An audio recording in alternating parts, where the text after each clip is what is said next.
आदरणीय हरियाणा के महबूब नेता पूर्व मुख्यमंत्री चौधरी भूपेंद्र हुड्डा जी बोलने का मौका दिया है। मैं बोलता जरूर हूँ, एक एक घंटे बोलता हूँ, मगर शुरुआत मेरे से करवाते हैं। जब खाली कुर्सियां होती, जब मेरे से शुरुआत की जाती है। धन्यवाद आज मेरे को मौका दिया। मैं सबसे पहले हिंदुस्तान के एक बहुत मशहूर एडवोकेट, 2 दफा फ्रीडम हरियाणा कांग्रेस पार्टी के अध्यक्ष रहे, फ्रीडम फाइटर मोतीलाल नेहरू जी को नमन करता हूं। जो आज वो जिनका जन्मदिन है, मोतीलाल नेहरू जिसके सपुत्र जवाहरलाल नेहरू थे, जिन्होंने भारत का संविधान बनाने में, लोग बीजेपी वाले कहते हैं कि पंडित जवाहरलाल नेहरू अंबेडकर के खिलाफ थे। अगर पंडित जवाहरलाल नेहरू अंबेडकर के खिलाफ होते तो संविधान सभा का चेयरमैन नहीं बनाते, उनको लॉ मिनिस्टर नहीं बनाते। अगर अंबेडकर जी को संविधान के नाम से जाना जाता है तो पंडित जवाहरलाल नेहरू की वजह से जाना जाता है।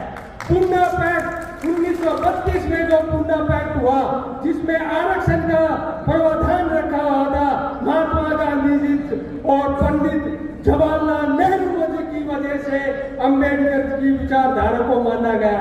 1956 में जो हिंदू कोड बिल आया था, जिस वजह से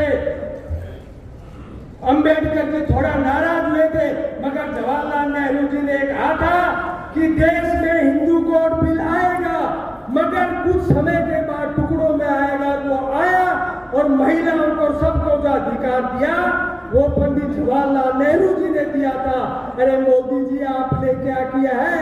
जो कुछ इस देश में किया वो पंडित जवाहरलाल नेहरू ने किया है। और आप जो कुछ कर रहे हैं, हरियाणा में चौधरी भूपेंद्र हुड्डा कर रहे हैं और केंद्र में राहुल गांधी जी कर रहे हैं। मोदी जी ये कहते थे कि राहुल गांधी जाति जनगणना की बात करता है, ये अर्बन नक्सल है, ये जाति जाति भाई भाई को लड़ाएंगे, देश में सांप्रदायिक फैलाएंगे।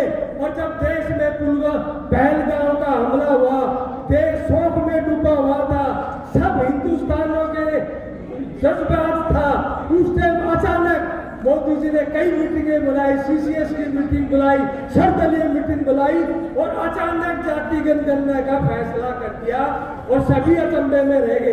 राहुल गांधी जी ने ये कहा है कि जाति जनगणना का जो 50% का कैद 1962 में जो ये कैद जवाहरलाल नेहरू जी ने ही 50% का जो आरक्षण दिया था, आज राहुल गांधी जी उसको तोड़ना चाहते, उससे आगे बढ़ना चाहते।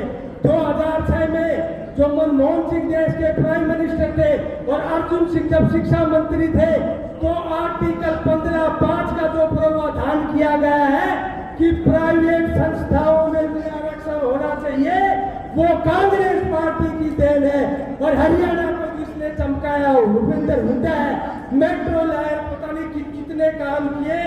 आप सभी भाइयों ने इस संविधान को बचाने के लिए कांग्रेस पार्टी के लोगों को, अब अगर जब मोदी जी राहुल गांधी की फ्रंट पर खेलने लगे, अपनी पिच छोड़ दी है, तो इसी तरह नायब सिंह सैनी भी अपनी पिच छोड़कर भूपेंद्र हुड्डा जी की पिच पर खेलेंगे। जय हिंद, जय भारत। बहुत बहुत धन्यवाद।